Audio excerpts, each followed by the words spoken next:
In 1905, a Swiss patent officer named Albert introduced a revolutionary new theory. Albert sought to make Isaac Newton's laws of motion consistent with James Clerk Maxwell's electromagnetism. He called his unifying theory the special theory of relativity. The special theory of relativity was a radical new idea that launched our young patent officer to international stardom and made Albert Einstein a household name. Special relativity is the theory that no matter what constant speed you are traveling, all of the laws of physics are the same. Einstein developed two postulates of special relativity. One, that all physical laws are the same whatever constant velocity you are moving at, and two, the speed of light is always the same. This means that there is no absolute motion. An object's motion is only relative to another object. For example, say you are in a car that is traveling down the road at 20 miles an hour, and you pass a car that is parked on the side of the road. Relative to the parked car, you and the car you are in are both moving at 20 miles an hour. However, relative to the car that you are currently in, you are not moving at all. This is because you and the car are both moving at the same speed. So, relative to each other, you and the car you are in are both standing still. Not too confusing, right? Well, here's where it gets a little tricky. We have already established that the speed of light never changes, and that all laws are the same for constant velocities. This means that the only thing that can change is time. Yes, that's correct. Einstein's theory of special relativity implied time travel, and he had the mathematics to prove it. Say we have a tennis ball, and we throw the tennis ball while we are standing still. The speed of the tennis ball is c. Now say we throw the same tennis ball, but we throw it while we are moving forward. The speed of the tennis ball is now c plus v. As we can see, the tennis ball travels faster when we throw it while we are moving forward. Now let's try it with light. Imagine light traveled slow enough that we could see it move. If we turn the light on while we are standing still, the light moves at speed c. Now if we turn the light on while we are moving forward, something crazy happens. The speed of light is still c. So, how do we explain this? Well, it's simple really. Time has to slow down to allow for the speed of light to remain constant. A product of special relativity, and a direct result of the speed of light being constant, is that mass can be changed into energy, and energy can be changed into mass. This process is shown by Einstein's most famous equation, E equals mc squared, where E is energy and m is mass. Sounds pretty crazy, right? Many people at the time thought so.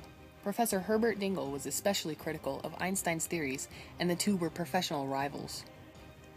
Einstein expanded on his special theory of relativity in 1916 when he published his work on general relativity. Where special relativity focused on light, general relativity focuses on gravity. Einstein's view of gravity was different than the traditional Newtonian view of gravity. Newton's gravity was instantaneous. For example, if our sun were to suddenly disappear, the Earth would feel the effects immediately and begin to drift freely into space. There is a problem with this, however. In his special theory of relativity, Einstein stated that nothing moved faster than the speed of light, not even gravity. So, how did Einstein fix this? Well, there is a long and boring explanation of what he did, but here's the simple version. Say our sun were to suddenly disappear. The sudden absence of all the gravity would cause a ripple effect. The Earth would continue on its normal path around the sun until the ripple reached the Earth. Only then would the Earth feel the absence of the sun's gravity and drift away through space. It makes sense, but you may be wondering, what exactly is this ripple? Well, Einstein proposed a revolutionary new concept. He proposed that space and time were woven together into one four-dimensional fabric called space-time. Space-time, for our purposes, can be thought of as similar to the surface of a trampoline. Heavy objects, such as the sun, cause curves in the fabric, and other objects, such as the Earth, are orbiting around because they are caught in this curve. So what exactly is this space-time? Well, as we said earlier, space-time has four dimensions. The three dimensions of space that we are all familiar with, length, height, and depth, and one fourth dimension that is not exactly time, but is related to time.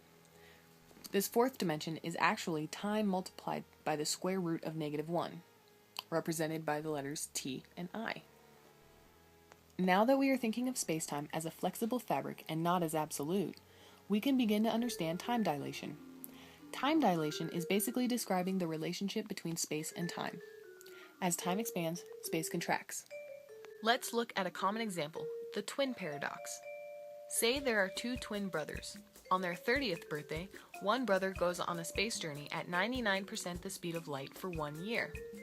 He returns on his 31st birthday, but he discovers that his twin brother has aged 7 years and is now turning 37. This is because at 99% the speed of light, time is stretched by a factor of 7 years. Neither of the twins can feel the effects of time dilation, but they can see the result when the traveling twin returns. This phenomenon is known as the Lorentz Contraction, which is shown as L prime equals L times the square root of 1 minus v squared over c squared, where L prime is the length observed by the moving observer, L equals the length measured when at rest, v equals the velocity of the observer, and c equals the speed of light. The Lorentz contraction states that for the observer moving slower through space, in this case the twin on Earth, time expands, while time contracts for the observer that is moving faster through space, in this case the twin in space. Unfortunately for us, time dilation is completely outside of human experience. This is because we simply do not have a way of traveling at speeds where the effects become noticeable. Even if you were to travel in a jet at supersonic speeds for your entire life, there would be barely a second's difference between you and observers on the ground. Let's look at other implications of Einstein's general relativity. We have already established that heavy objects cause curves in spacetime. This warping of spacetime is what we call gravity. One cool result of this warping is that gravity can actually bend light. As light moves, it follows the curvature of spacetime, which is what allows astronomers to see stars and galaxies that are hidden behind other objects. This effect is known as gravitational lensing. One good example of gravitational lensing is called Einstein's cross. Einstein's cross is actually a quasar that was blocked from our view by a galaxy. The immense gravity of the galaxy bent the light around it and allows us to see not one, but 4 images of the same quasar. According to Einstein, gravity is not actually a force. It is a property of spacetime.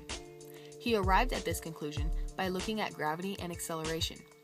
Einstein thought that a falling object does not feel gravity, while an object that is being accelerated does. For example, here we have 2 elevators, each with a person inside. Elevator 1 is accelerated upwards at exactly 32 feet per second, while elevator 2 is in a state of free fall. The person in elevator 1 feels a downward pull equivalent to the pull of the Earth's gravity. The person in elevator 2 feels no gravity because the acceleration of the elevator cancels out the Earth's gravitational field. In both cases, the person cannot tell the difference between the pull of acceleration and gravity, or the weightlessness felt in space and on Earth. General relativity also states that objects travel in geodesics through curved spacetime. A geodesic is the shortest distance between 2 points, which means it is a straight line. Einstein explained that all objects, including planets, travel in straight lines in 4-dimensional spacetime, even though their paths seem to be curved in our 3-dimensional world. It sounds confusing, but it actually makes sense. A better way to understand why this works would be to look at an airplane's path as it travels across the Earth. The airplane's path seems to be curved on a map because the map is only 2-dimensional. Over the 3-dimensional surface of our Earth, the plane is actually traveling in a straight line. General relativity led to the development of other theories, such as the Big Bang Theory. Russian mathematician and meteorologist Alexander Friedman found solutions to Einstein's equations of general relativity that said the universe began in a state of extremely high density and heat. This point of extreme density and heat is called a singularity, which is an infinitely small point with infinite density. This singularity then expanded over time, thinning out and cooling as it did so. According to the Big Bang Theory, the universe may 1. Keep expanding forever as long as its inward gravity is not strong enough to counterbalance its outward motion, or 2. It may reach a maximum point of expansion and then start collapsing. Einstein's theories have allowed us to understand our universe better than ever before. His equations and predictions were decades ahead of his time and have been the basis for many discoveries and theories since then. Without a doubt, our world as we know it now would not have been possible without Einstein's revelations. From the small German schoolboy to the physicist who helped us understand our universe we live in, Einstein has become one of the most recognized people in the world, and his work has influenced everyone.